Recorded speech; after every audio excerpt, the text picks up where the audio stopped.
Update for express entry applicants. Learn French and boost your CRS by 62 points. Sean Fraser, Immigration Minister, delivers positive news related to express entry and work permits. Progress made with twice as many applications this quarter than last year's. 156,000 final decisions made on permanent residency since January 2022. 113,000 new residents welcomed. Over 100,000 work permits processed. Backlog will be cleared and express entry draws will be resumed by July 2022. If you receive invitation to apply in July, the application processing will be done in 6 months.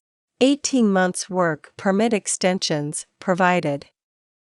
Open work permit to the spouses of those who applied from TR to PR.